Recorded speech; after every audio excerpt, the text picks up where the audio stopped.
with your mother. Yes, that's right. I'm live with my mother. Ain't she a beautiful dame? I'm a delicate flower. How's it going, guys? I decided to upgrade from Zach and got myself a comic book historian. This one speaks English. The other one speaks Portuguese. Among others. Yes. Oh, wait, if I'm Zach tonight, how do you dab? You get shit-faced drunk and you fall over. That's pretty much what I consider dabbing. You're drunk, but you're sober somehow. Put down the cake, Zach, and get out of the show. No, he's actually he's got a Bible study on Thursday nights, so I didn't want to make the old man wait any longer for our diva. If Zach were here, I would be eating cake. Yes, but instead, there's no cake. There's no cake. And there's no skip. I was promised cake. You're promised cake. Not by me. I didn't give you cake. Right. If there was cake, I'd be like, I wouldn't tell you, and I'd have it myself. That's just the kind of friend you are. Right? I don't want you to eat horribly delicious cake that's red and velvet. I haven't had red velvet cake in about a year. I haven't had them in like 10 years. Now, my Kroger was selling those for a while, and they realized, oh, wait a second, we're getting killed on this. That's all they're making is that cake. Everything else is like just sitting there. Yeah. Yeah. I used to actually, I think Betty Crocker used to have a recipe, so I used to actually just make it myself.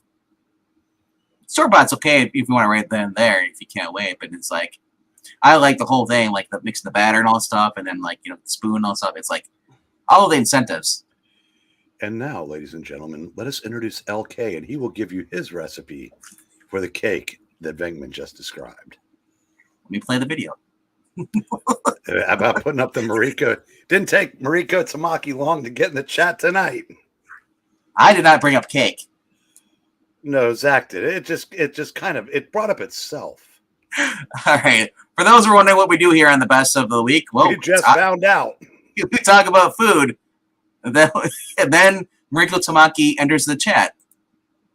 That's right. Mariko Tamaki is actually Miranda Belkonen. That's her pen name when she's online.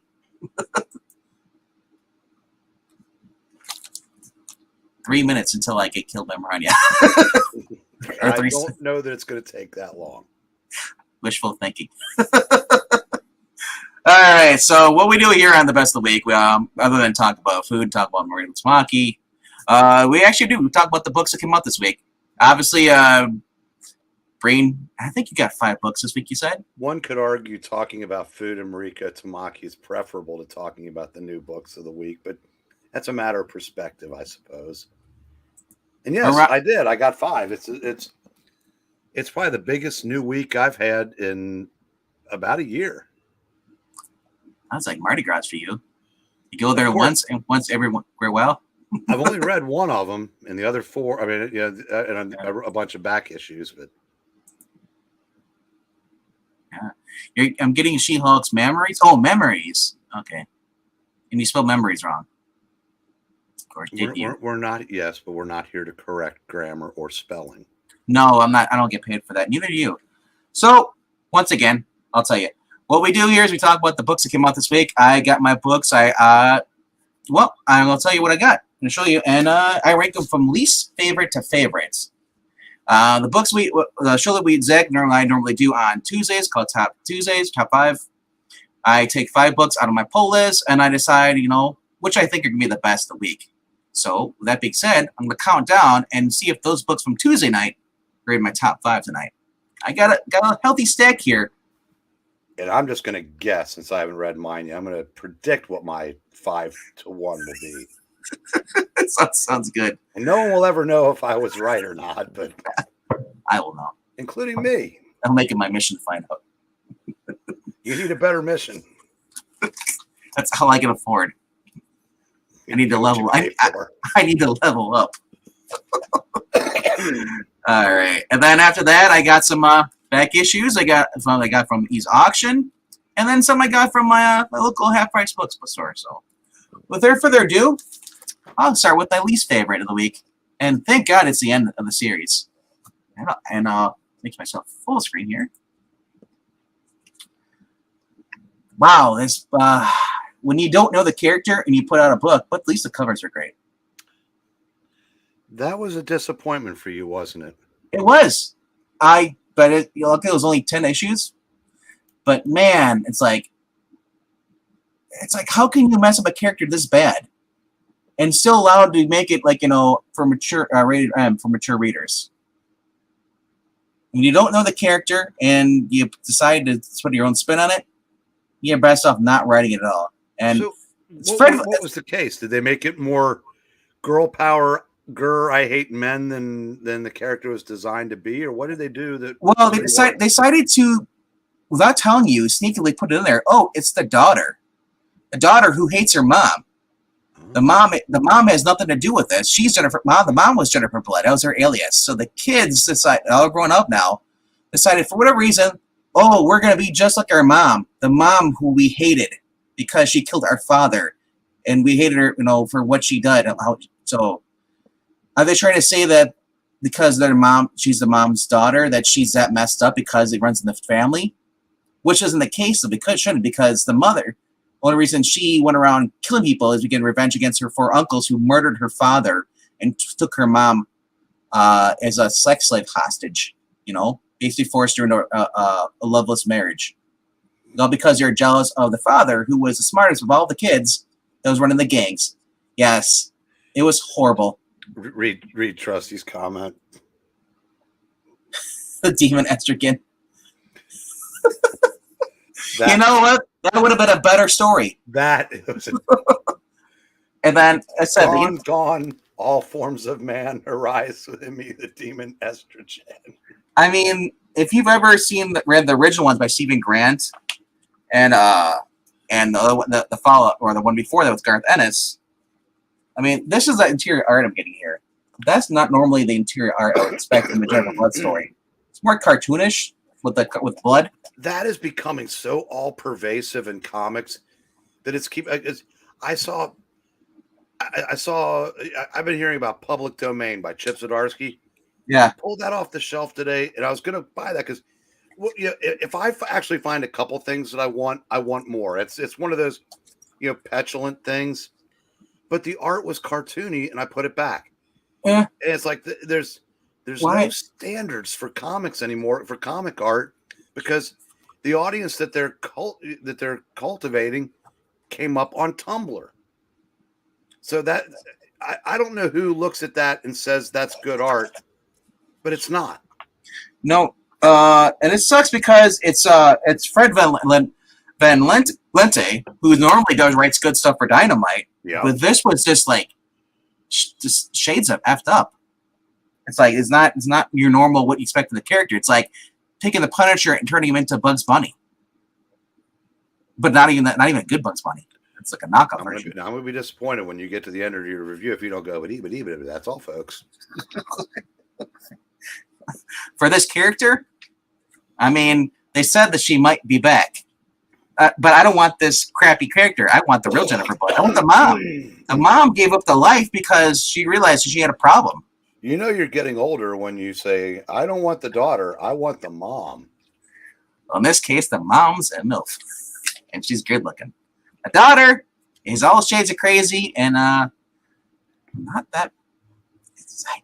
I don't want a girl that wants to be your mom. It's just weird to me. Okay, so we're 0 for 1. What do you got for me next? The next one is not a surprise because you didn't like the first one. I did not like the first one. I was just hoping it would be a little bit more. It's just, is this Peter David or is this someone just putting his name on the book? Oh, it didn't get any better? To me, at least, it didn't. It's just the story is just kind of bland. Do you know who Thomas Wolfe was? Thomas Wolfe. I'm not sure. Is he supposed to be a big bad guy? Author who is famous for saying you can't go home again. Yeah, this is why your home's gone. and you're trying to. Sometimes, like I said, when you apparently it worked for the Maestro, but I don't believe he was the writer on Fantastic Four the first time around. I think that was Walt Simonson. You know, the funny part is that even though you have like what's his name as far as Mr. Fix-It in here version, he's hardly used at all in this. I noticed he was way too nice in the first issue. Yeah. I mean, Mr. Fix-It was a dick. That was the whole idea. The Padre from the first issue discovers like he can wish things and it happens. So he wishes to be with them.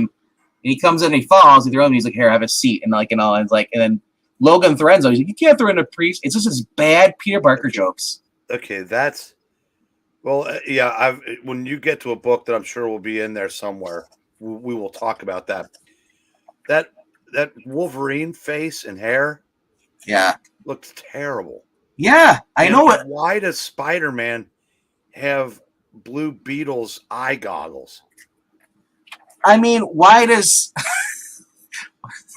he looks like I'm trying to think of Wolverine Lorenzo. He reminds you of like it's like a cross between an Oompa Loompa and the guy that's always hanging around with he's the guy that smokes a cigar. He's always hanging around with Mr. Miracle.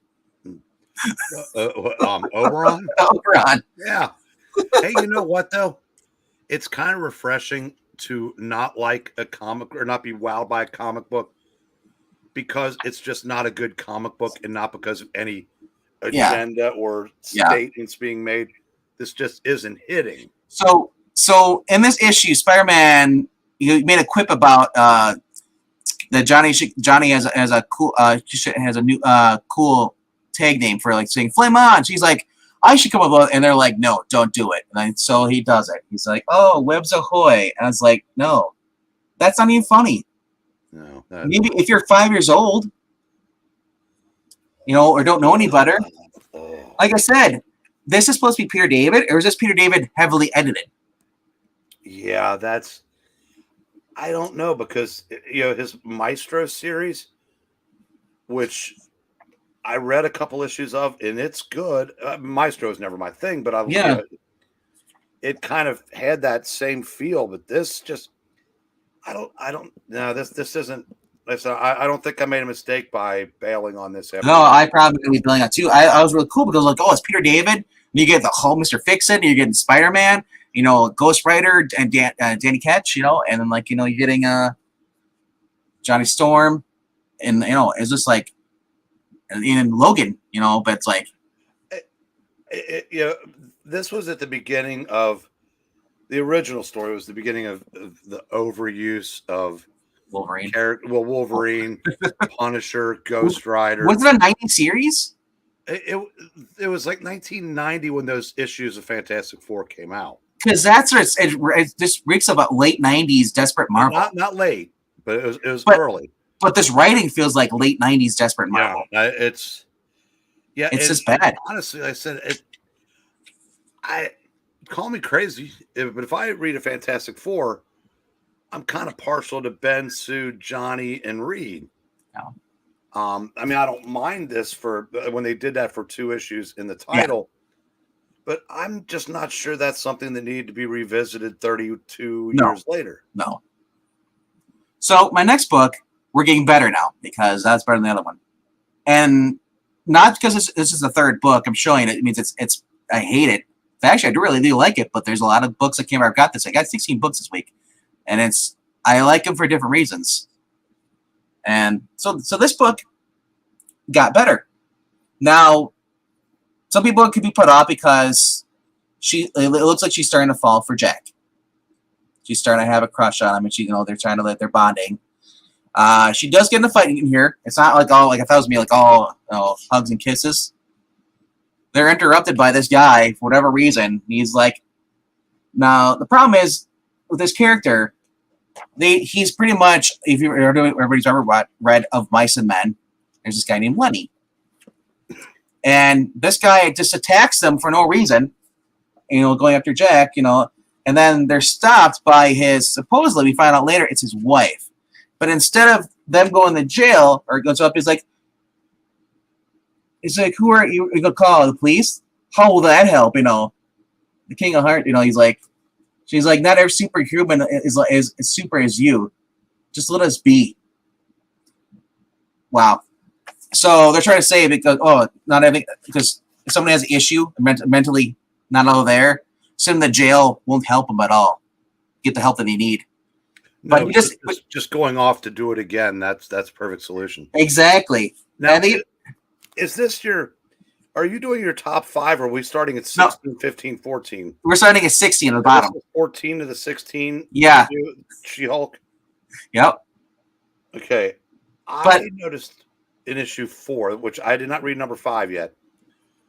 Number 4, although structurally I still like what she's doing, but she's lapsing into that cutesy speak for the characters that nothing takes me out of a story faster than I'm sick of those little captions when a new character's on the screen. So like I said, She-Hulk, green, hates it reads like a turn on and turn off in the centerfold. So the rest of the book, Jen, especially right after that, she pretty much says he's like, really, we're just gonna stand her? They attacked us, and even Jen, so basically Jen's with the reader.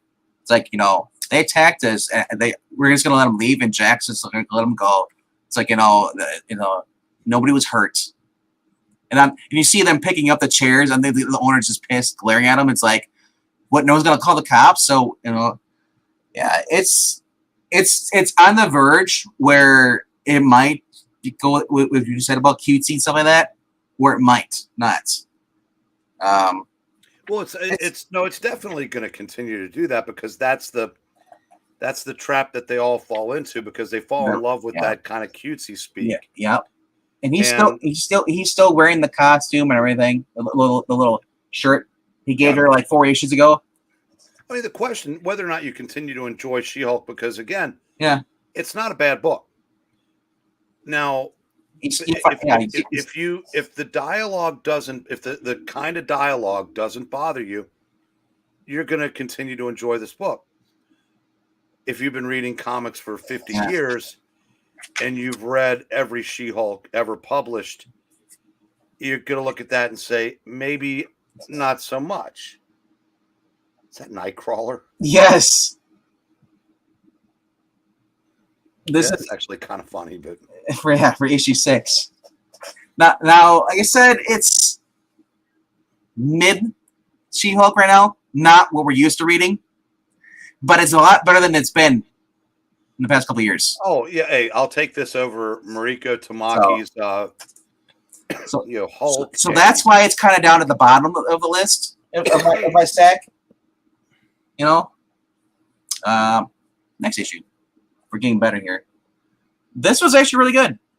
She ends up having to track down one of her younger half siblings. Basically, he's becoming a celestial being. He's basically wants to take the whole universe with him. So he time travels back to 1979. We get to see this before the events of Harris, before Nyx meets and kills Adam Warlock. Not Adam Warlock, sorry, Adam Van Helsing. Yes. Both awesome characters though.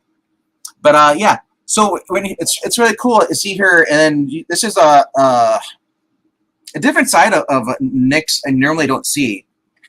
It's right away. It starts off with them they're going to be on a TV show, and basically Pendragon says hey, don't worry, because it's supposed to be Panther on the left. He's like, this is the costume I want there, and she's like, I don't like this costume, and stuff, and Vampirella said comments about how it's weird, but on my planet, that looks like it's too constricting. And he's like, Pendragon says, well, that's why they wanted you on the show. So there's some comedy. We get to see it's supposed to be Adam coming in with his father, who's a psychic, for those who remember. There's the kid. He's basically going to suck all reality universe into him because he wants to seek more knowledge. We get a team up, basically a little cool kind of team up. Nick shows up, and she basically starts scolding him, and you see him. It's a typical thing. It's like, you ever watched Honey, I Booped the Kid, where Rick Moranis scolds a kid. The kid starts reverting, laying act to it. So it's a little trope. The art's gotten better. And I'd say the story is actually getting better than it was. Because before it was just her, like, just complaining, and just babysitting. But instead, she's actually matured more. And she even has a moment at the end with Vampirella. And Vampire says, like, it's because the kid endly ends up dying. Because she has to kill the kid. Otherwise, the world will die if he doesn't. And she has a moment with Vampirella. And Vampire says, like, you need a friend. And she's like, no, it's like, because she knows, because she's from the future. She knows what she does to Adam. How she kills them. There's even a mention here. See, 90s, Yeah. But, like I said, the art's getting better. The faces are kind of weird. I haven't had a problem with the art in this book at any point, and some of the faces, that's my thing. It's just a pet peeve, but it's storylines get better. I've read a few of the issues, and I think this guy Chris Gage is a good writer. Yeah. And there's no reason why there's no reason why you can get better art in a Dynamite book than you do at any Marvel or DC. Yep. Yet we do. Yep, and that's a good throwback cover. That's why I grabbed that. 70s Marvel. Yep. That's right. Next book right away is this one of the Xenoscopes books again. This is for those who've been following the series. This is a callback, a character from one of the very first issues. Comes back and seeks revenge against her. Basically, there's more in her quest leading up to her trying to free her mom from the underworld. I forget what it's called. Starts with a T. It's a Greek name of it. Tartarus, I think. Yeah. I'm not reading books, so I don't know. But it's actually pretty good. There's a little humor in here. She's basically fighting against the daughter of Circe, or whatever, Circe, I think it is. Mm-hmm. Who's basically turned her whole family into animals, her siblings, and then turned her mom to a panther. And then she's got this monster here, who basically wants to bring her back to her revenge on Belle, who basically had slaughtered most of her children. And Belle has this ancient shield, this brass shield that she got when she went into a labyrinth. She found the Minotaur. He was dead, but inside the serpent that killed the Minotaur, she found this old bronze shield. Apparently, it has magic properties, so everybody, all these bad creatures want it now, and she's just trying to move along, get there. There is humor in this. She does her own self narration in this, which is kind of cool. And I love you're seeing here. She's like, "So come on, I really jinxed myself. I didn't say anything out loud. It's on my head. Because something happens, and she's like screwed. So she has to make do with it." So you're getting Greek monsters, you're getting action, and you're getting comedy. It's one of the reasons I've stuck with this book. Guess what? She's not a lesbian.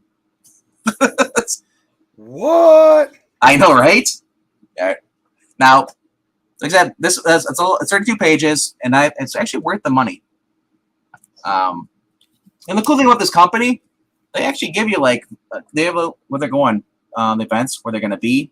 Mm-hmm. Before, when they had the virtual conventions, and they have live streams, For a company, they're really aimed towards their people as far as their consumers. So unlike Marvel and DC, we're kind of like, either you buy it or you don't buy it. Yeah. And the writers aren't on here. As far as I know, I've never seen any of the Xenoscope writers bashing people online on Twitter. No, the guy in charge got woke for about a minute. Yep. And basically attacked the fan base. Yeah. And somebody must have pulled him aside and said, do you want this company to continue? Because it just stopped. Well, I imagine the sales dropped that week, probably. Well, I don't know. Well, I don't know if it could happen that quickly, but he joined in the racist, bigot, sexist, blah blah blah blah blah. Yeah. But then again, like I said, I've never heard a peep out of him since. Yeah. Another book I've been picking up. This is actually because of Mr. E 2099. For those who ever know who he is, he used to show up on Angleton's channel. He introduced me to Robin Hood, and this is like the annual number 14 or whatever it is. Not annual, but I mean as far as the quarterlies now they've been doing. Yeah. And I like about these, it's one continuing story, even though they have like they were doing 1 through 6 and they'd stop and have an annual in between. Mm-hmm. Now they're stopping with the annual and just putting out 32 pages, you know, and then sometimes they have for the new characters get 72 pages. But they brought back a character from last year's event. They had Red Agent, basically Dr. Moreau, and now she basically is crossing paths and teams up with Robin, take down the creatures, because people in New York are being taken, you know, and be abducted. So they find out it's basically the whole issue is like a sewer battle. They're in the sewer, going against these reptilian creatures. See right here, and basically I love how she's basically the typical crazy, insane, bad scientist, and they call her out on it, and she's like, I was like, oh, and she gives all the basically your typical trope. It's like, all the crazy people or brilliant people are crazy. It's like you just can't see it because you're stupid. You don't understand. And it's like they're like, so you get comedy, you get action, you get old characters come back, and then they have to fight against a giant freaking AC lizard person. Yeah, these are a little longer. They're at the bottom. Of the pile because they're still good. It's still an ongoing story.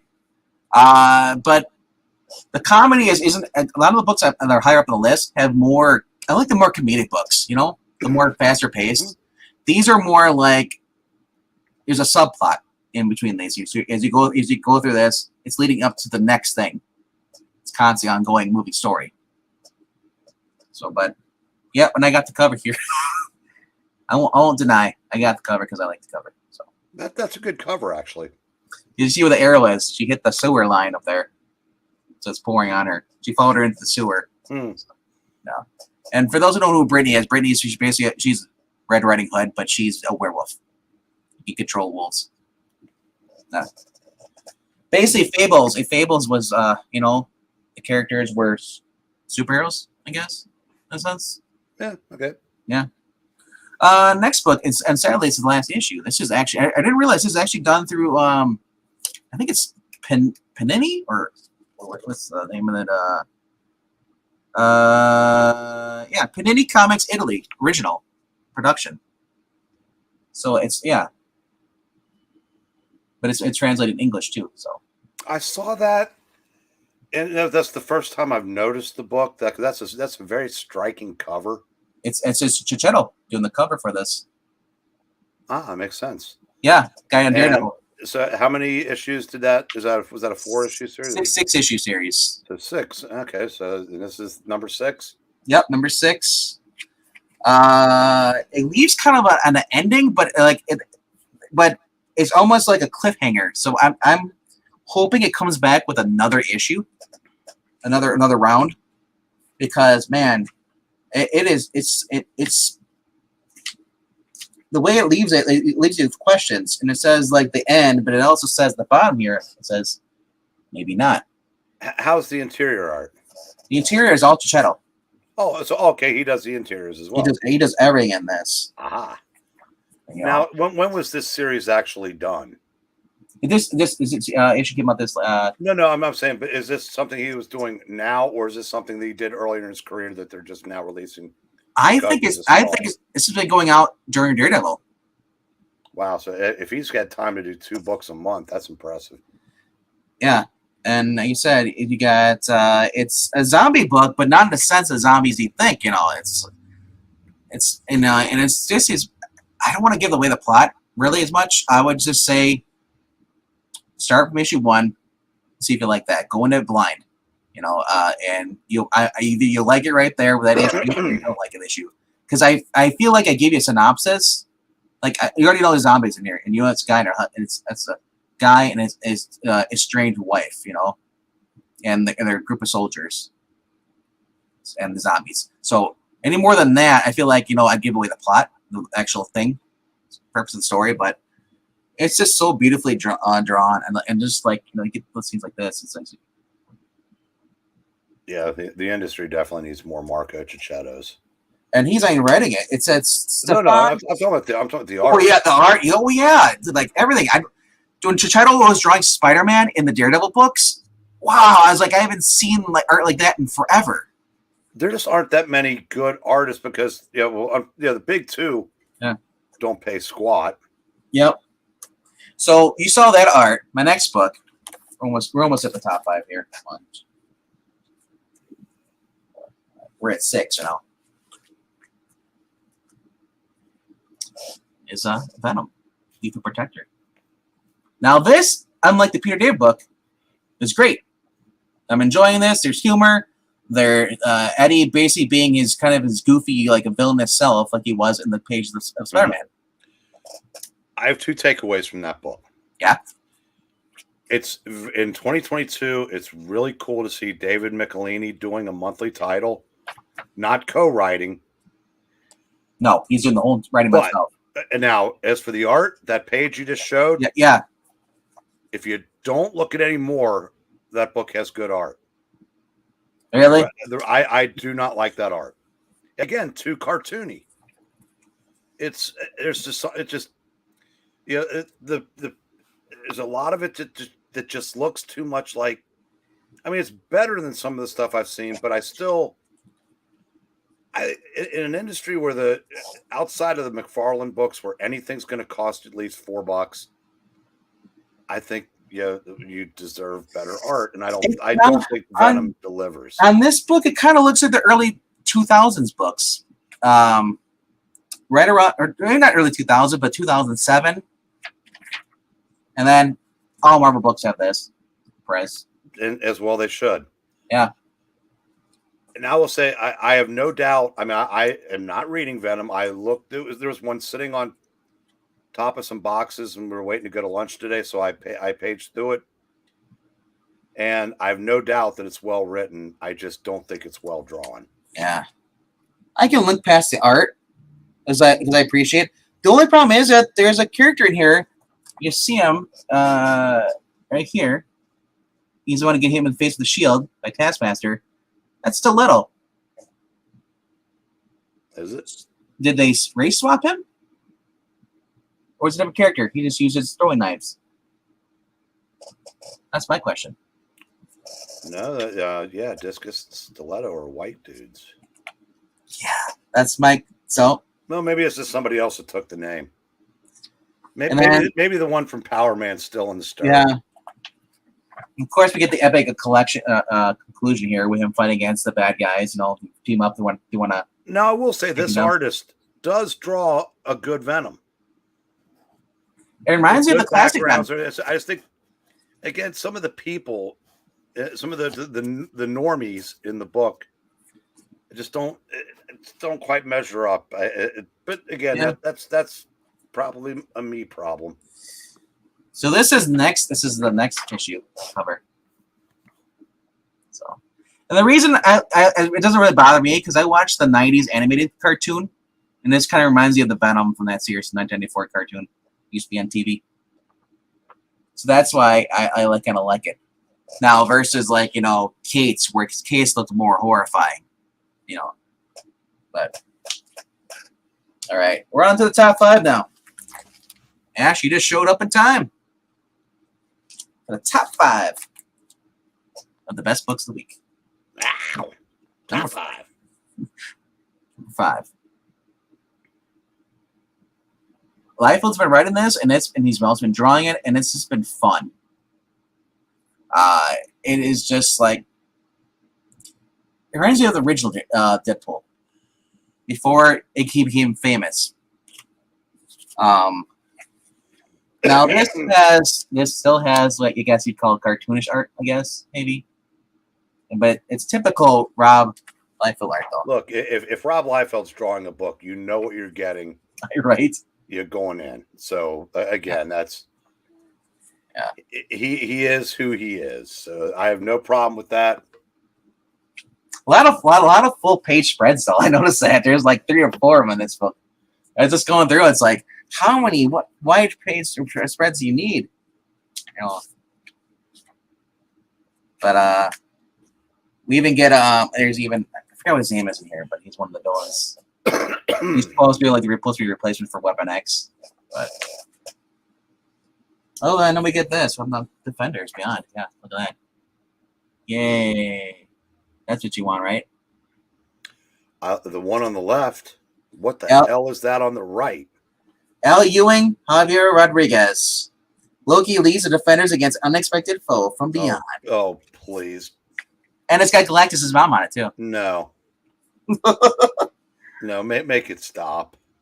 It's kind of cool. Can we just fast forward to the back issues now? No, this is kind of cool. Because he went to the teleporter, it ate like his skin off. So you see he's got like, I can't really zoom in, but he has skeleton legs. So he sits there and he waits for his legs to grow back. But and it's cool because he's wearing pants, but somehow his pants are better though. That's what I don't understand. That's maybe Reed hooked him up with some unstable molecules. Yep. So hey, look who's here! What's up? How's it going, everybody? He got jealous because he was replaced. Yeah, who? Breen replaced me? You're yesterday's news. Yeah, bro. I thought you were getting frugal. You're so yesterday's news. It's Wednesday where you are. Frugal's for the retrospective. I don't want to go through Wednesday again. I wore myself out Wednesday. Number 4. Number 4. Wow. Wait. That's number 4 for you? Yeah. Dang, Flash must have messed up or something, or you just must not have liked it very much. Did you not read it? Yeah, I read it. Oh. I read all my books. I read them just today, though, because I didn't get to go to the shop yesterday. I thought it was cool. I mean, like, seeing some of the stuff in here, like, you get some of the pop art here. Like I said, I was saying the 1950s. Doesn't really show well. That looks like the Greg LaRoche era of the Wally West Flash. It's supposed to be like the Silver Age they're trying to do. Well, it doesn't look Silver Age, but it does look like 90s. Yeah, and then you see here, so. Because for whatever reason, he sees while Barry sees trapped in his own little world that's created by Pariah. Now the background does have a Silver Age feel, but the way the Flash is drawn, looks more 90s. Oh God, yeah, that's straight out of the early issues of the Wally West Flash. Yep. So yeah, you see, it's like I said. Who's the artist? Is there an artist credited for those flashback scenes, or? I think it's all the same artist. It says I think so. Nanhul Pan. Wow. But yeah, I get the probably the best thing about this is that in this we get for those who hate multiverses, they're looking for Barry throughout the multiverse. You get? Oh yeah, he's Bat. Yeah, he basically is Batman in this universe in Gotham. The Flash is Batman. The kids are trapped with him on there because I already decided like I'm a superhero. I'm growing up. She pulls her brother into the portal, Speed Force portal, and he's like, "What are you doing?" No, he gets dragged in, and they're like, he's like, "Quick, hit the button!" And they're because this thing can run fast, he jumps on her. He basically gets dragged with her. He's on her back, and they're running like, "Oh crap, we're gonna die! Get away!" And they get there. He's like, "Hey, where is it?" He's like, "You don't have it? Don't tell me you don't have it." So I must have dropped it back there, a little device to get him out of that world. So there's a little bit of humor in this. I do like it. I do love some of the throwback art here. But the story, as far as that, like, it just not. I like some of the other stories better, and it's hard to say why until I show you the other ones why I like them better. But there's 2 problems with the Flash. 3. 4, 5, 6. No. One is what Tom King did to Wally. Yeah. It's got that going against it. Yep. 2, most of the other books from the company that publishes that absolutely suck. And 3, it's not Marvel. Yeah. It's a book that's consistently good every month. If you check the sales on Flash, I don't really check the sales. I just see if it's on the shelf. And I read it. It's important because that might determine whether or not, especially in a company that is so freaking bat-centric, that's you're gonna you might wake up one morning and that book's called Bat Flash. Well, I said that's when I dropped the book. I'm saying I've never been one to look at the sales because if I see the sales are down, I'm like, oh, it's gonna get canceled soon. I just want to be blissfully go into this and just read the book, and then one day when it's gone, like with Dan Jurgens' book, bet me on, then I get pissed. Yes, I'd like to see books that are done well sell well. Yeah, and it's a shame that Flash doesn't because its sales aren't anywhere near the ones from the Williamson run, and I think this is every bit as good. I'm assuming the sales must be good because the same ongoing story has been going since 2016. It hasn't dropped into the point where Bendis and all the other books have gone down to where. Oh yes, it has. I don't agree with that. No, it's all the top 100 only has a handful of DCs in them anyway, and they're almost all Bat books.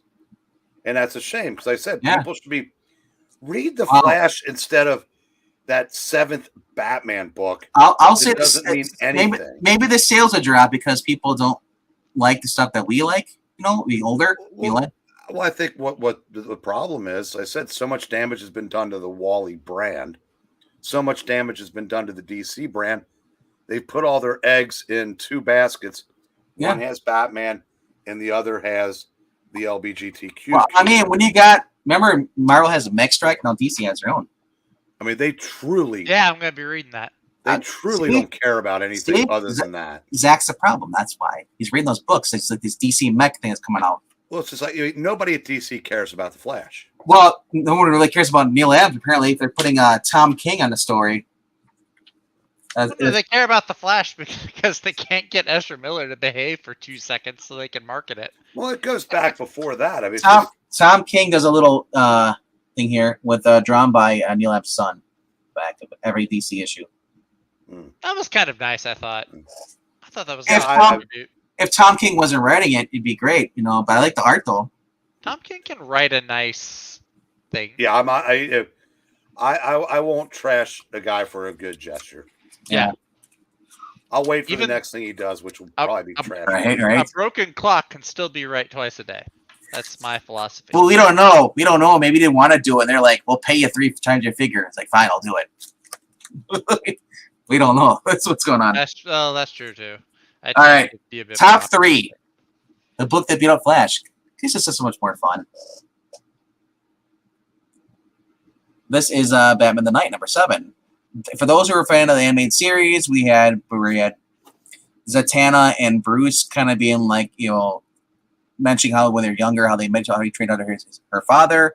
This is that story being told in this. Is this a story about how when Bruce was in his formative years, he trained with how many people did he train with in those formative years? 13? Higher.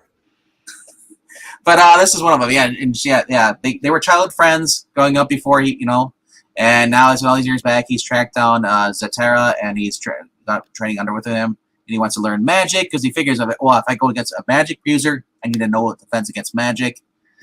Zatanna is shown to have a crush on him, but he, at the end, he ends up leaving because, he can't be with her. He has to continue his mission. He's near the end. He's near the end.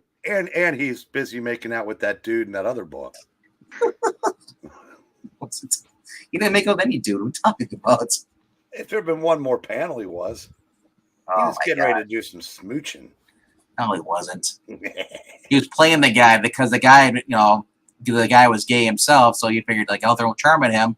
And then while he's distracted, he grabbed the book and left. Yeah, it wasn't all he was grabbing there, brother. You mean your Tumblr dreams? Yeah, well. It's like, ugh. But the interior art's good though. But that's I'm glad you're enjoying that book. But that's kind of that. You just kind of made my point with the very next book you showed. Yeah, I said, that's that 7th Batman book I was talking about.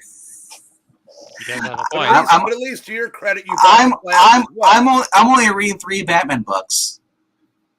Oh, no, and two Batman Beyond books. But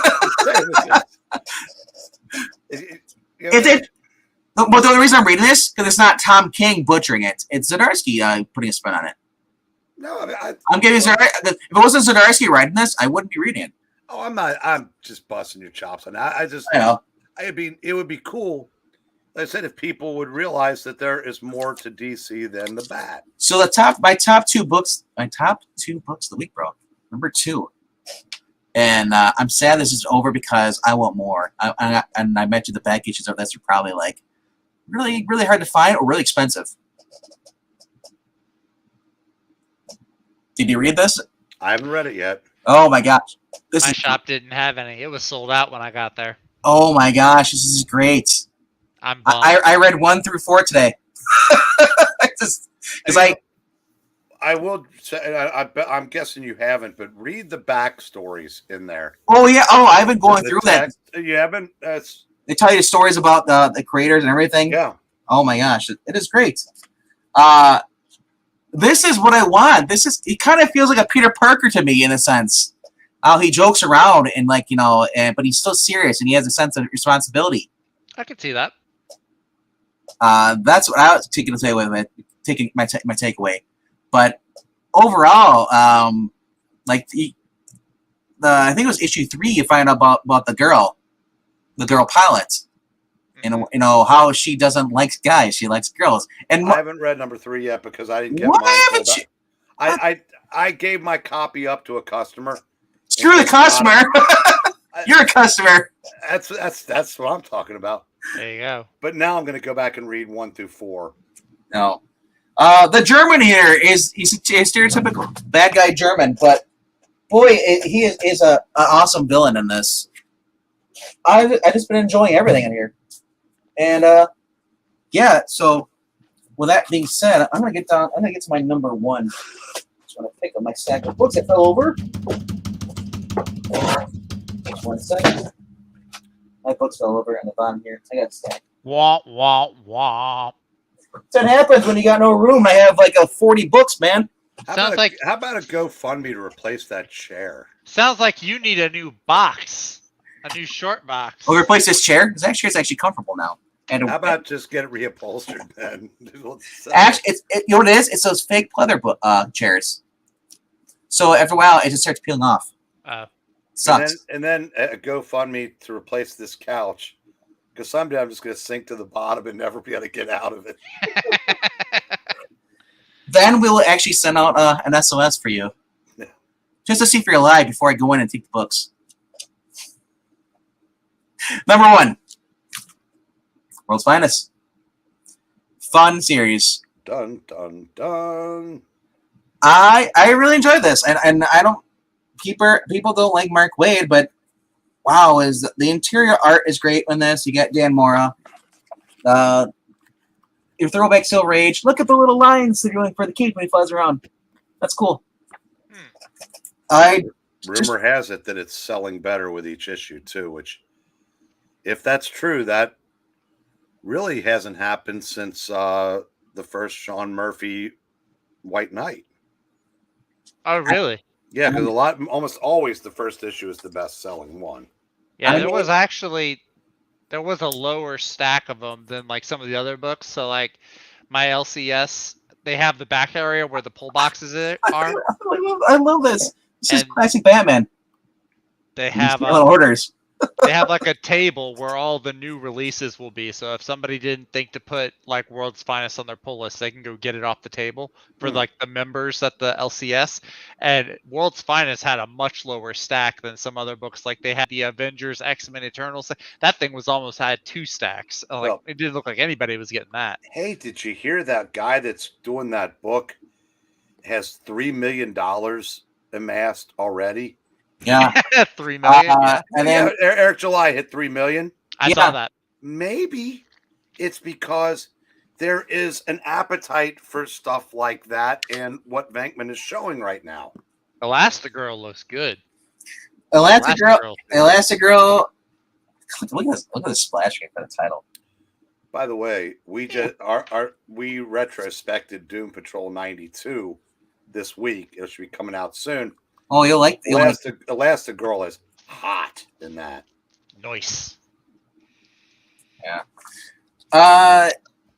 He gets a Speaking of Doom Patrol, he gets a nice little whack in there on the bad guy. Robot. Every time I read Robot Man, I think of the Thing in my brain because like they have the same speech mannerisms. I feel like. Yeah. You know what? I read it with Breen's voice. Well, it's the same thing. He's a Robot Man's a delicate flower. It's literally the same thing. All right, Zach, do you want to? Do you have 5 books?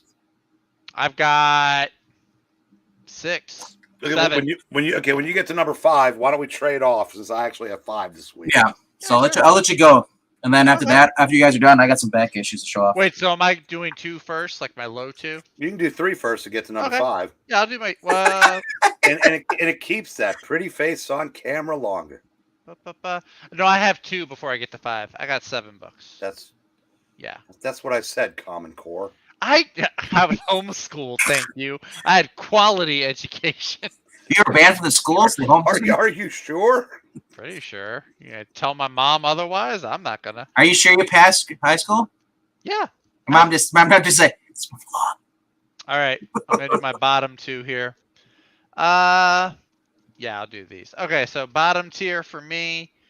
I'm kind of bummed that this is in my bottom tier again. I got New Fantastic Four number 2. Hey! It was better than the first issue. I did like it better. I actually really like the artist that does the cover. But yeah, the story just seems to be dragging a little. I don't know. It's like it's dragging a little bit. It had more going on, but I'll stick with it. It's Peter David. Maybe something really big will come and turn a corner. Or is it? Maybe Wolverine will actually smoke. Maybe. Venkman was saying, "Is this Peter David, or is it someone that just signed his name to it?"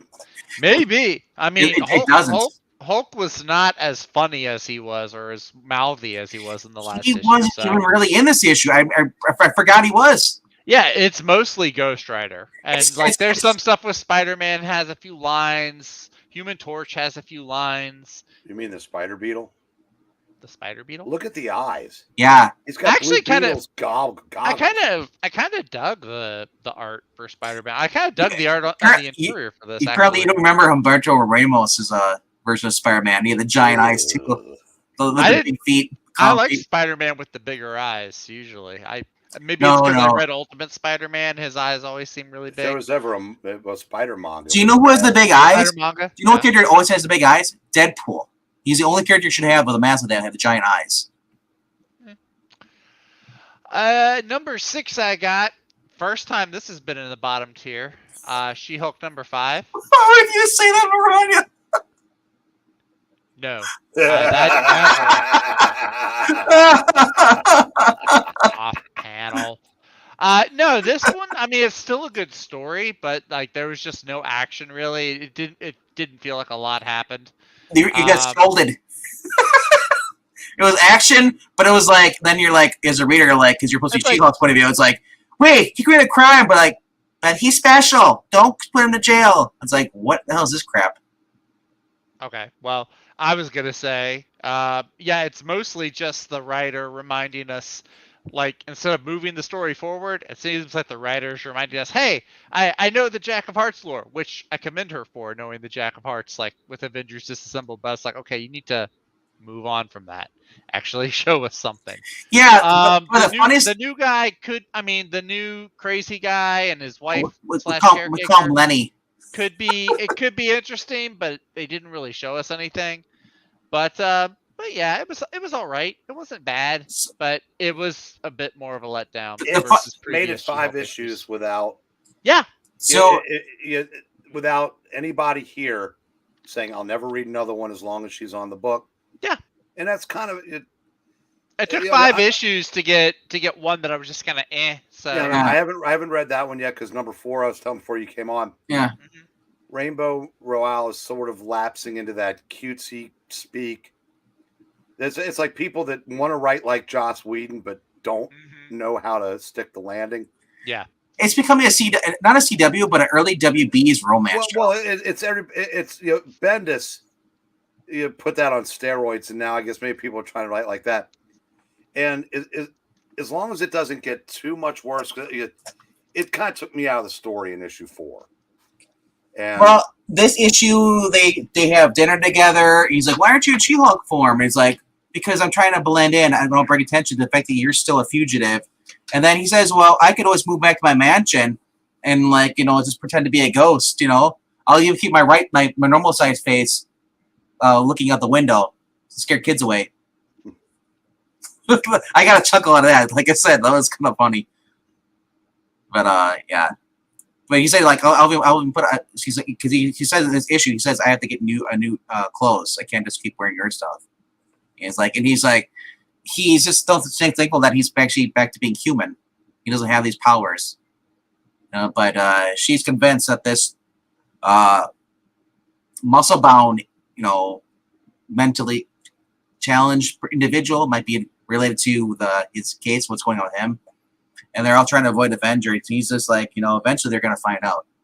But like I said, it was basically like this character was. It felt like she was just the writer. She just was watching a movie of Mice and Men with Gary Sinise, and the big guy who beat around was supposed to be Lenny, and the wife was supposed to be Gary Burgess Meredith. Yeah, and Lon Chaney Jr. Yeah, like I said, it was just not really that great. But like I said, it still has potential. I'll see what the next issue does, and if it doesn't, I might just drop it and save $4. Actually, I probably won't. I'll probably find another book to spend it on.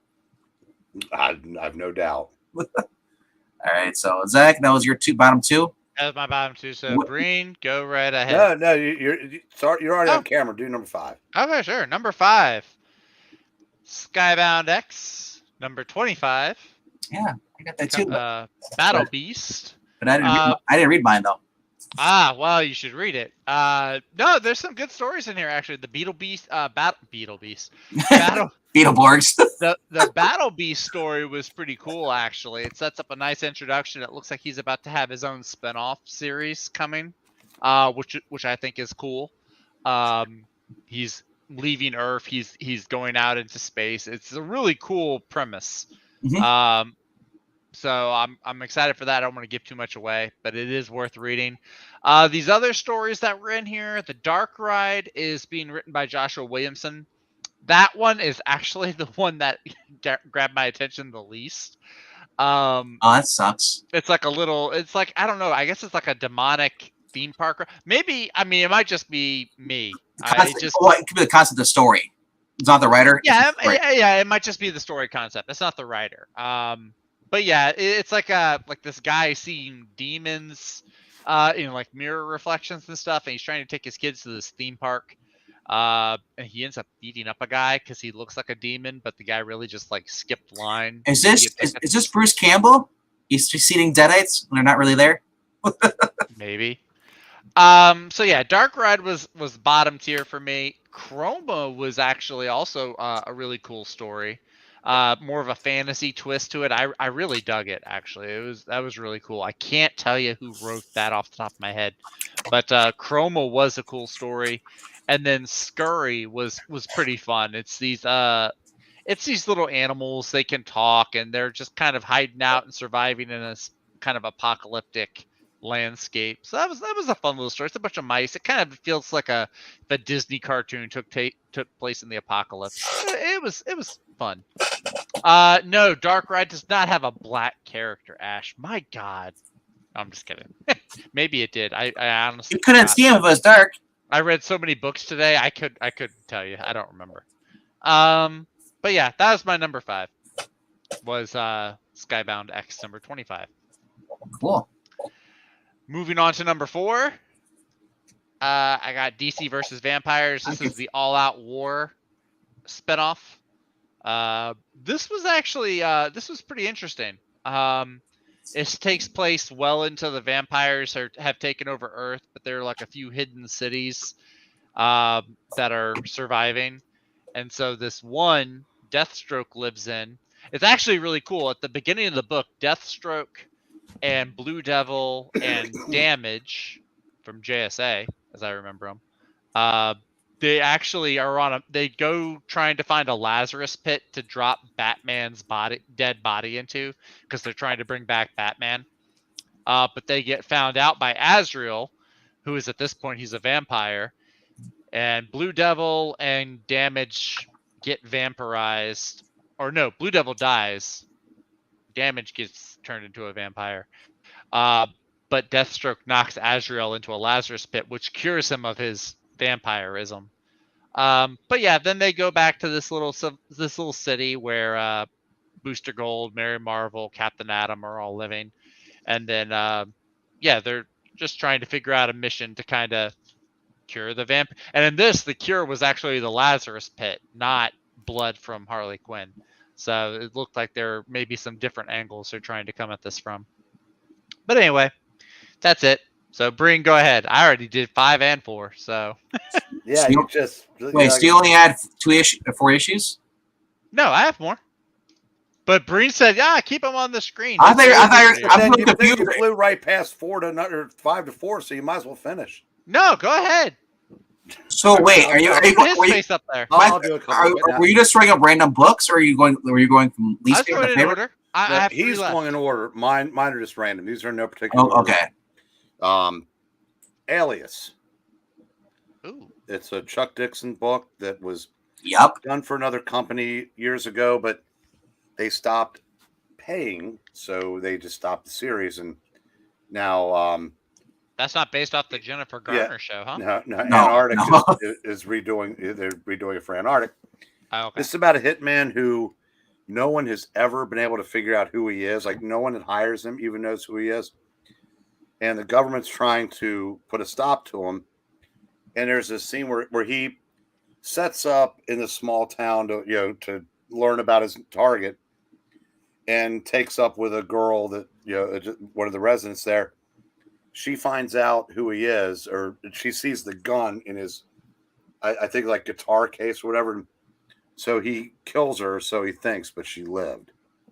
So that's as close as they've come to having a way to stop this guy. And I don't know how many issues this is going, but and he's got another high profile assassination to commit.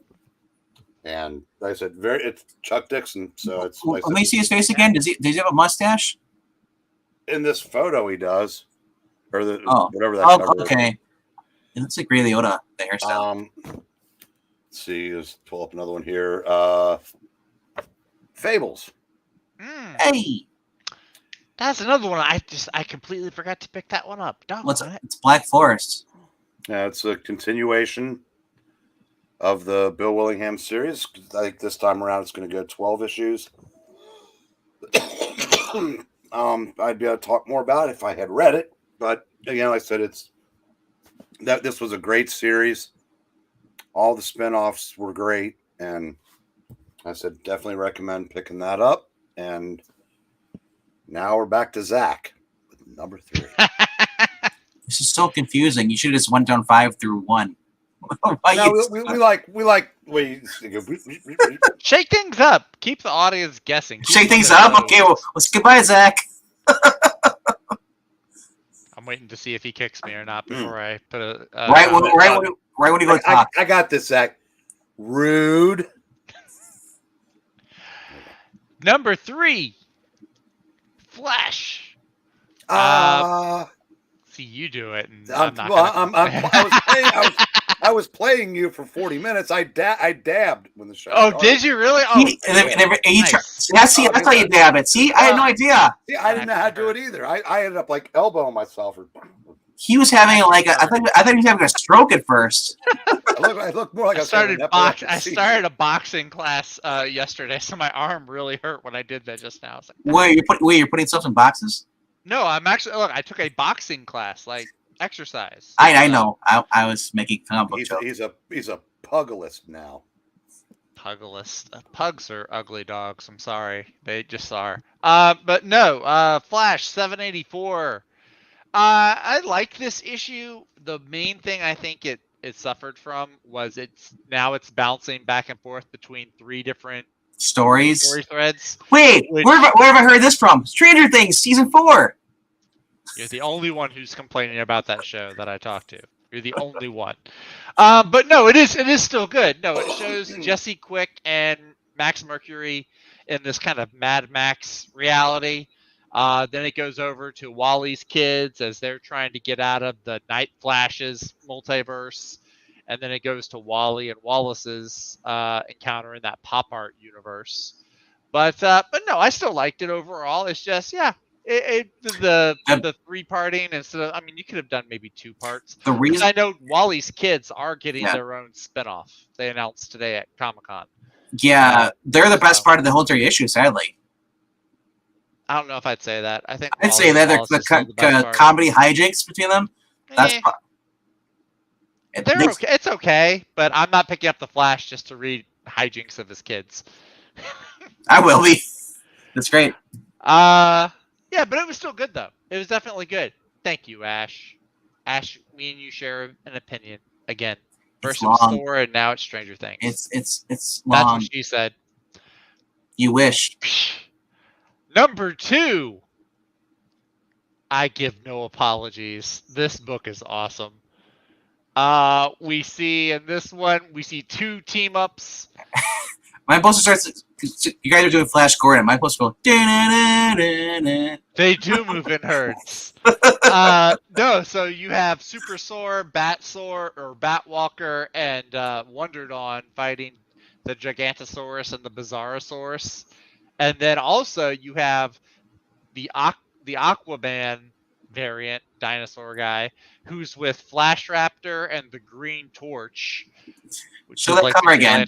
Show that cover again. Yeah, what about bottom right corner? Advertise for a movie that has nothing to do with the comic book. Well, that's all of DC's comics right now. I hate that.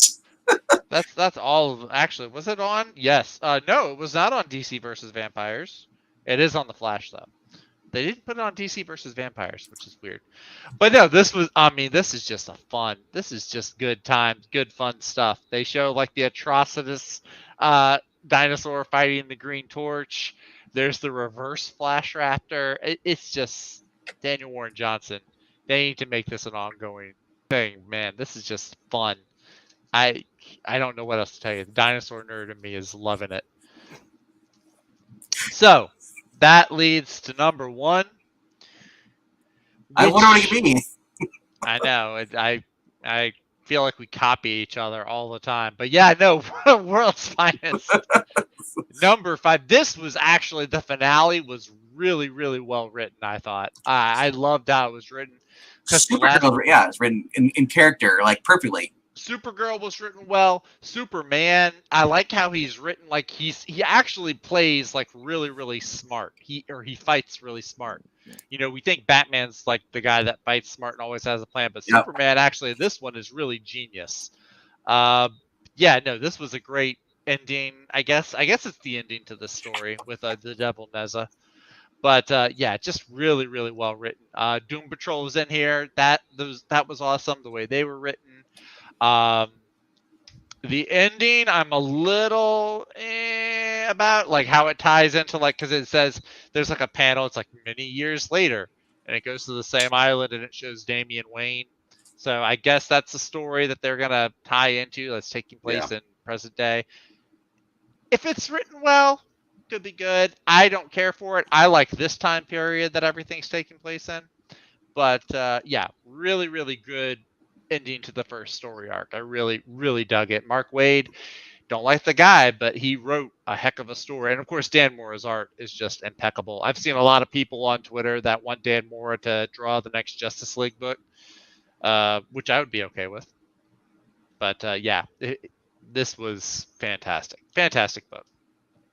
So one might even say it's DC's finest. Right now it is. Right. So, but yeah, other than that, I did not get any back issues. I actually spent all the extra time at my comic shop today. On the TV, they were playing one of the extended Lord of the Rings movies, so I stood there for like 30 minutes talking to awesome. one of the workers over there who does not like the Amazon show and everything involved with it. So I was like, a non-woke person that I can talk to. You're my new best friend. And they work here. Clearly. So I was like, yeah. So we stood and talked for like 30 minutes or so about it. So 30 minutes. 30 minutes. Jeez. I did get something else though, but I'll wait till after you do your. So we need something else. You said you get a back issue and you need to get a new issue. I didn't get a back issue or a new issue. I got a trade paperback. I got a thick. That's a back issue. It's a bunch of back issues. Yeah. So 19 back issues, but White Knight is DC's finest. Oh. And only an Elseworld. Yeah, it's an Elseworld. Well, I mean, technically, I know. It's not an Elseworld, but it's kind of like it's like Marvel's doing with all the Venom. Well, this is Batman being Batman. White Knight is Bruce Wayne just being Bruce Wayne. He's no longer Batman. But since I'm still up here and Venkman hasn't shrunk my screen yet, I've been waiting for you. This is Marvel Knights Fantastic Four Complete Collection. I hate it when they say Complete Collection and then they say Volume 1. It's not complete then, fools. Right. But it does have the first 14 issues of the Marvel Knights Fantastic Four. Then it also has a Hulk thing. Hard Knocks is the title of the miniseries. It's like issue 1 through 4. This was the very first run of Fantastic Four I read when I got to reading Marvel. And I remember Steve McNiven's art was fantastic. I loved it. So in this one, the Fantastic Four, they get evicted out of the Baxter Building because of all the damage they caused to New York throughout their various superhero battling. I remember that. So it's really fun. Johnny goes to work for a fire department, and Sue becomes an English teacher. There's some really cool stories in here. There's one story I really loved is very early on where like Alicia Masters gets her eyesight back, but then you find out how she got her eyesight back, and it's really kind of morbid and dark, at least for Fantastic Four, I thought. So really cool. Wasn't that also into this? Did they have where Namor came and tried to get with Sue? He shows up at the classroom. Sue is I remember this. Yes, and this was actually when Reed Richards. I think this is some of the best Reed Richards has written, or at least back then. I really liked it because Reed shows up, and he just he and Namor get into it in an aquarium, and he actually tells them, where is it at? He gives them this whole speech about like how a Remora is like a bottom feeder that attaches itself to a more successful predator, and that's what he calls Namor. So I was like, this is also when they had the collection of issues where she was sitting around with a group of friends and talking about how, and they say like, "Oh, you still have a crush on Namor." Maybe one of the issues that's at in here.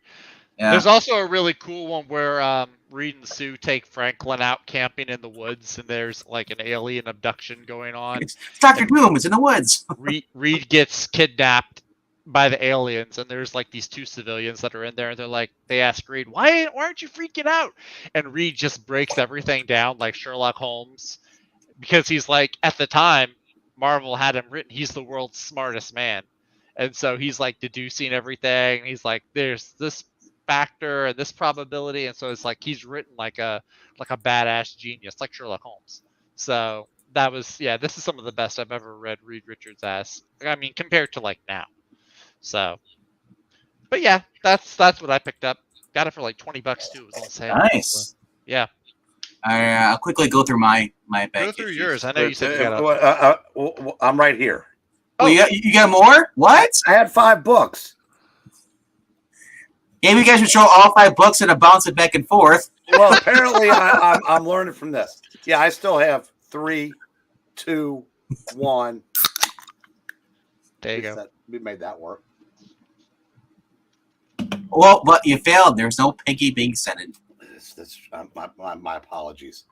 Imagine. What's going on, everybody? All right. World's Finest. There's nothing I can add to what has already been said about that, and we are short on time. But did you like it, though? I haven't read it yet. Oh, okay. Rocketeer. I got cover A. That's the cover I want too. Haven't read it yet. Yeah, I haven't read 3 or 4. I know I'm going to like it. This guy really gets this time period. Yep. Really looking forward to that. Mm-hmm. I would talk more, but Zach took all my time. Now, the one that I'm very disappointed that this is the first time this is being shown tonight. I'm curious. Florida Man. Wow. The Mike Baron. Nice.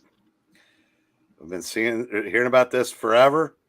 Finally made it into stores. I had no idea it was coming. Saw that, and it's not as crazy as I thought it was going to be, but it was fun. And I hope there's more to come, and it doesn't take months and months to get to it. Yeah, I guess you are the Bill Finger of this group, Ash. It's you're like Bill Pinky Finger Extended is the full name. Bill Pinky Finger. All right, I'm gonna. Are you? And that's it. Oh yeah. I said okay. Go ahead and get Florida Man if your shop had it. Get it. Fun book. Who wrote it? Mike Baron, who's still alive, not dead yet. Contrary to the host of the Saturday Night Auctions. the Bloody Red Baron. Yes. The Bloody Red Baron. All right. I want Red Baron pizza. Dadgummit. Really? Yeah, I do. Good Does stuff. Everything make you want to eat? How are you not enormous? I know. Well, I'm on a meal plan this week, so that's why I'm kind of hungry. Does LK plan it out for you? You know why? Because you're seeing from the top up. You're not seeing the giant gut. Yeah, seriously. Giant gut? Yeah, stand up and prove you don't look like the Grimace from the old McDonald's. God damn, he's thin. I know. Well, not very. It's the black shirt. It's that girdle. Girdle. I'd feel a lot better about my girth if he was wearing a girdle. All right, so I picked this up. Was it from last week? Ooh. Couldn't resist that. And look at the back. And Zach's not a cool kid. Yeah. I'm not. My shot. I actually did look to see if they had any of the alternate magazines. It's just awesome here.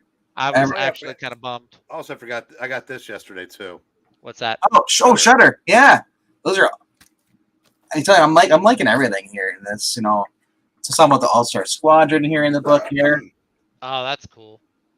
Everything. I gotta say, I'm gonna pay you a compliment here that would probably mean nothing, nor should it probably. When I first met you, I never imagined I'd be on a live stream with you however many years later and you showing off an alter ego and saying how much you liked it. To pay you back, I never thought you'd be so live. Now I'm starting to see what Ash's point is. You give and you just hurt and hurt. Ash, start a live stream. I'm coming over. I've had enough of this mean person. You hurt my feelings. You're like if Evil Black Cat were real. All right. That's funny. Starting out the books I got from my half price books. Oh, okay. I've been curious about these. Yeah. Batman Green Arrow. I might have that one. Yeah. From Denny O'Neil, because that's Poison Ivy, right? Yeah. Yep. So that was that one. That was for $2. That's nice. Another one for $2. Batman or Batgirl? Why not both? Kelly Puckett, so I picked it up, man. He usually does the cartoon stuff. Interior art's pretty good here too. Story about the Herb getting shot by the Joker and everything. God, is that the only story they tell with Michael Gordon? Life was good until the Joker came along. Breen, weren't there stories she had before she got shot by the Joker? I know. Well, there was that one story where she got a run in her tights. I mean, it wouldn't right to let her live. And then she used those gams to distract the crooks. All right, so then. All right, I believe this is this is from number 2 of 1994 of the 4-issue. I believe it was I'm not sure if it was a miniseries. Yeah. So I got that. That's the Huntress miniseries, not the ongoing. Yeah. No, the ongoing was late 80s. Oh, okay. Number 4 of that. And then here's number 4 of the ongoing 89 series. There you go. Nice. It's number 6. And then we have number 7. Number 8.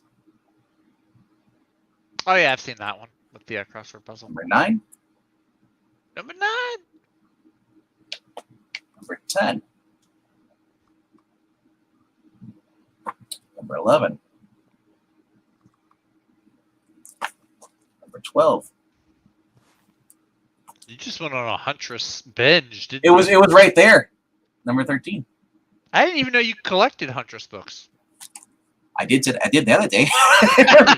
It was there for $1 each, man. Why couldn't it? Oh heck! I mean, heck yeah, why not? All right, and then here comes the trades I found. New 52, Hawk and Dove. Ooh, I didn't know there was a new 52. Yep. Who's the team on that? Liefeld. Liefeld. Well, I was gonna say, if you couldn't tell. I don't know. These days you have like copycat artists. I didn't know. Brady, you're gonna like this. You've already seen Bill. Yeah, you showed a picture of that. Good story. Nice. That's cool. DeFalco. Tom DeFalco's run is very underrated. Yeah. That's the one between, what is it, Simonson and There's Kirby? a whole lot. No, Kirby and Lee were on like 172 when Kirby left. Yeah. Tom DeFalco was like over 200 issues later. Oh, okay. He replaced Simonson. Nice. So- Jurgens. So what I read about this is I think this is actually the story where Barry dies. Right? No, Barry died in Barry died in died- Crisis on Infinite Earths. Yeah, that Okay, might be Al. okay. Yeah, he was still dead in this, but they teased a return Yeah. because time was fluctuating. Yeah, they showed a Barry get killed. Yeah. In this. Yeah. But no, that was. So that was kind of cool. I got this, and it's only $6. So, Very nice. and then I saw this. I was like, really? It was super cheap. How cheap was it? Oh. Ooh, cool. It Miss was, Betty Brightweiser. it was like $7 or $8. Very cool. Skip or Ash, have either of y'all read that one?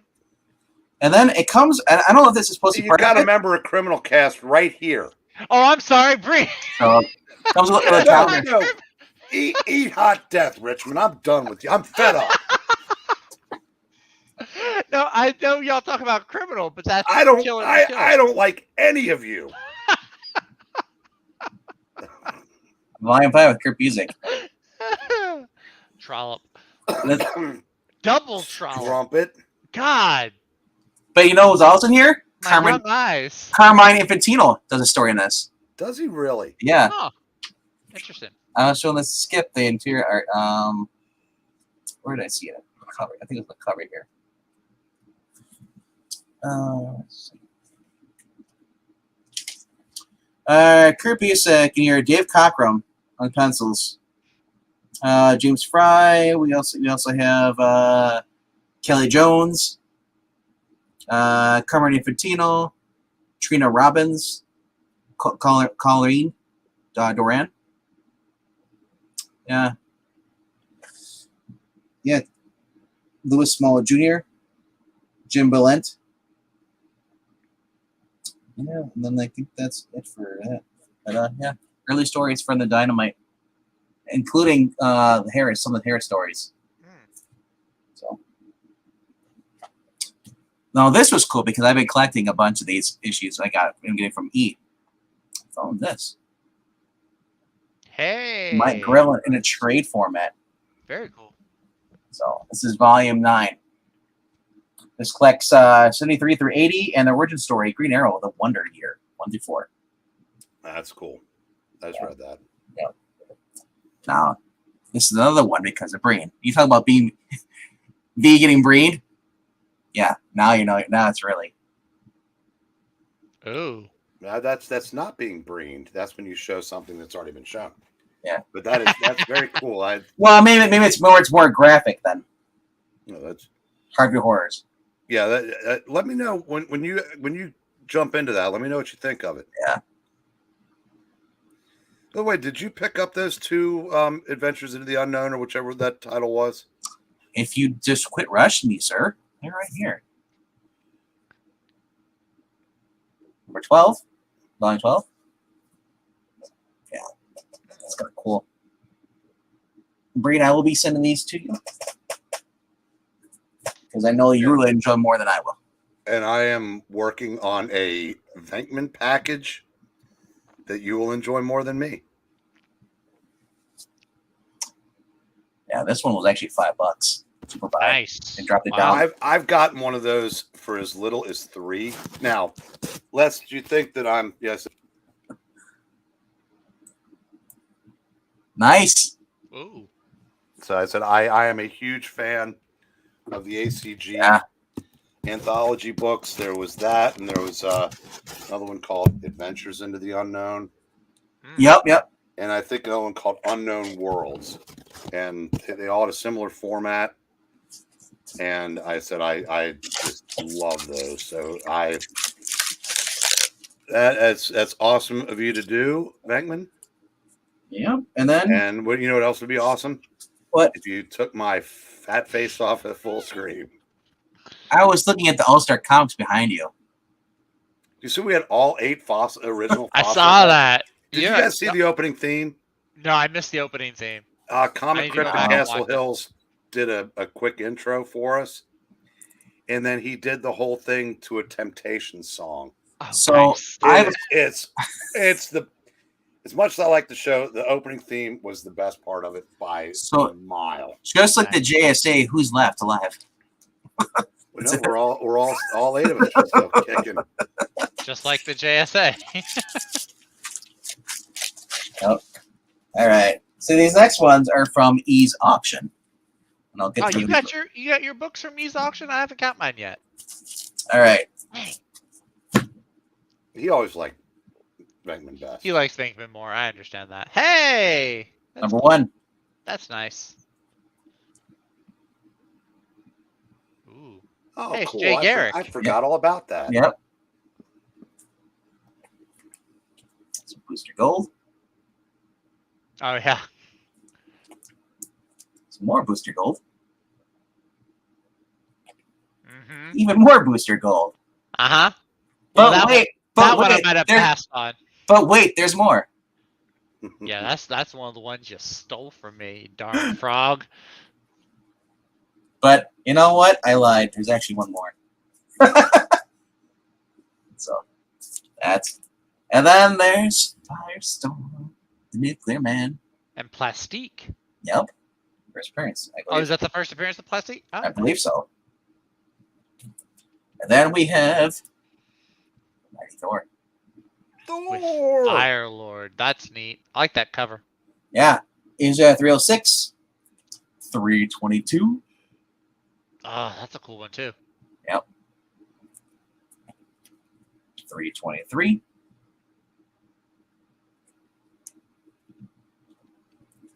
And we got here. Nola's probably upset that he missed out on those. Yeah, they say how'd they get past him? Yeah. Well, he has to show up on time, then you'll get him. 333. Ooh, with Dracula. Yep. And then 335. Ooh, Jane. Jane Foster. That's scantil. That trollop. That's a wet t-shirt. 336. I can't tell. Why does Thor look upset like Sif was just scolding him or something? Because she's walking out on him. Oh, okay. Hold on to something. Hold on to something. Hey! 350. Beta Ray Bill. Nice. And then we got another Green Arrow. Here, the Black Arrow. Yeah. My Holy Grail. Very close to it. Ah, that's cool. That's yeah. That is nice. 151. I like that. And then we have, hey, another Booster Gold. And then, yeah. One of the better current stories, or used to be on there. So that's number 30. And then 31. 2. I was reading some of these. Like, these are up and down emotions, man. With Grail. It's like General Hospital. No wonder you like it so much. You never know what's going to happen. And 33. All right, and that's it for this week as far as issues. I got. Nice. I got 2. Do ya? I do. Nice. Brian's got issues. There's a little Airboy. Airboy. Ergo. Airboy #1 from That's Chuck Dixon? 1986. Chuck Dixon and Tim Truman. And then Numero 2. Numero 2. Yes. Número dos. This was a thing that Eclipse was trying in 86. They released about 4 comics bi-weekly for 50 cents each. Mm. It eventually just became a monthly book at normal price, but Chuck Dixon stayed on the book for all 50 issues. And it was really, really good. Highly recommend if you ever see any. And they're more than likely going to be in the dollar boxes. Definitely pick them up. Yeah. All right. All right. I think we'll probably end it here now, unless you guys have any objections. So we'll go to the next stream after this. We'll give this to, let Venkman ogle that real quick. Hold on a second. Why just Vinkman? Good night. Dave That's the Valkyrie I Stevens. wanted. Wow. Yeah. Where's her bra? I need to Outrage. screenshot Where are her this. organs? Where's the screenshot button? That's Zach on the bottom right there holding onto her leg. Holding the boot. Those Yeah. gems. He's like, I can't. Just pass out. Yeah, right. Yeah, I didn't get it. I didn't get Airboy. I did pick up a new manga for my collection. A new My Hero. Which is also available. The new manga is now available apparently at my Target over here. Yeah, I know. Target sells manga now. That's awesome. They had volume 7 of Spy versus from Spy Family. What it is? Yeah, they're up to. That's the latest one. Is issue number 7 or volume number 7. That's why I knew. That's why I knew it was like, oh, they're using new manga because they had a lot of Dragon Ball Super and Demon Slayer too, probably. Yeah. They all have a Demon Slayer. Ash, yes, it did. Chuck Dixon again. I believe it was some kind of crowd-funded thing, and when they made it to the shops, they were like $10 an issue. Ooh. Honestly, the magic was gone. It was kind of a disappointment. That's upsetting. It may just not have resonated with me, but it just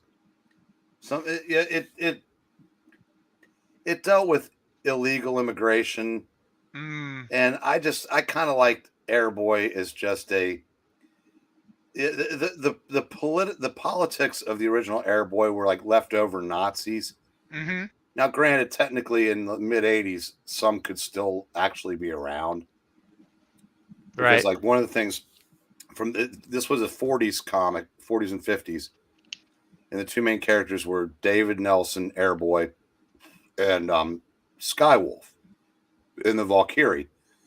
Well, in the relaunch in the mid '80s, the first issue, his father is killed, and his best friend was someone he had captured in World War II, a Japanese man named Hirota, who had kind of become like a mentor to Davy. Mm-hmm. And then with the father being dead, he has to teach him. He tells him who his father was. Ah, okay. And he like grows into the role of Airboy, meets Valkyrie, who had been involved with his father in World War II, but she disappeared somewhere along the way. She'd been suspended in time by a Nazi. And now, before anybody gets any crazy ideas, no, Valkyrie is not Davy's mother. Because he met, she was gone, and so he moved on. But Valkyrie kind of projects her old feelings onto Davy, then realizes that that's kind of weird. Mm-hmm. But Davy starts having feelings for her, and they kind of. It's kind of a will they, won't they? I don't know if they ever fully got together or not, but very good series. thinking about starting over from. I read the first 2 issues, and now I kind of want to read the other 48. Nice. Problem is, I got so much stuff around here. I never discipline myself to finish. I got all the issues of Crisis. Now I'm gonna start reading that. Oh, look, I got this. Yeah.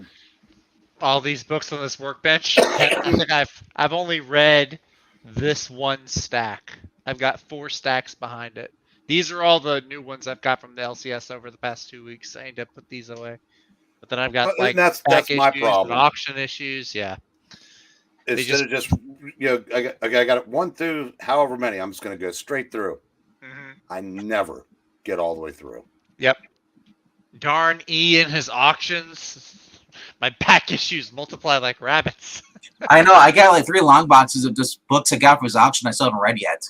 I had to get a new box today because I'm running out of room. I did. This was really cool. I saw this and I was like, yeah. You know what? I had to. I don't know why Marvel or DC doesn't do this, because they've only done like 1 of them. If they did those boxes in the old Silver Age style, mm-hmm. right, or even the Garcia Lopez Bronze Age, mm-hmm. like whenever you see a DC character on T-shirt, it's almost always Garcia Lopez mm-hmm. in that early 1980s. Jimmy or John Romita Senior Spider-Man. Yeah, I would buy those boxes all day long if they had the characters as they looked in the 60s and 70s. Yep. Yeah. But the modern interpretation does nothing for me. Right. Yep. All right. So, without further ado, we'll see you in a couple minutes. All right. Hey, high five, Ash. All right. This is why we're replacing you with Captain Frugal. We'll get better dad jokes. Bye, everyone. This Good night. well lasted.